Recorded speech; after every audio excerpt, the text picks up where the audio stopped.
अगर आप भी क्रेडिट कार्ड यूजर हैं तो अब हो जाएं सावधान, क्योंकि आपके लिए एक बहुत बड़ी खबर आ रही है।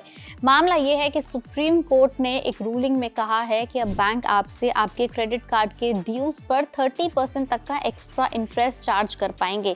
यानी कि अगर आप समय पर अपनी बकाया राशि को पे नहीं करते हैं तो आपके ऊपर बैंक 30% तक का ब्याज लगा सकता है।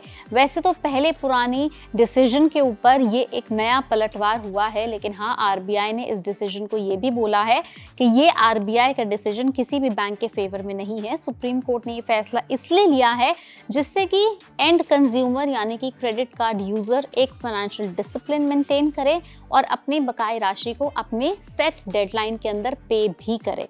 सुप्रीम कोर्ट ने कहा कि बैंक्स क्रेडिट कार्ड ड्यूज पर 30% से ज्यादा इंटरेस्ट चार्ज कर सकते हैं, जो एनसीडीआरसी के साल 2008 के फैसले को रिवर्स करता है, जिसमें इन हाई रेट्स को अनफेयर कहा गया था।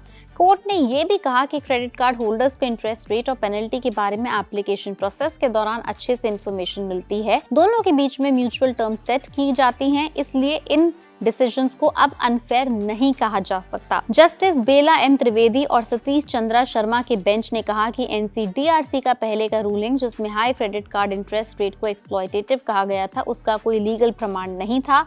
कोर्ट ने यह भी कहा कि बैंकिंग रेगुलेशन एक्ट 1949 के तहत बैंक्स को इंटरेस्ट रेट सेट करने की ऑटोनॉमी मिलती है। दोनों सुप्रीम कोर्ट और आरबीआई का यही कहना है कि ये डिसीजन बैंक्स के फेवर में नहीं लिया गया।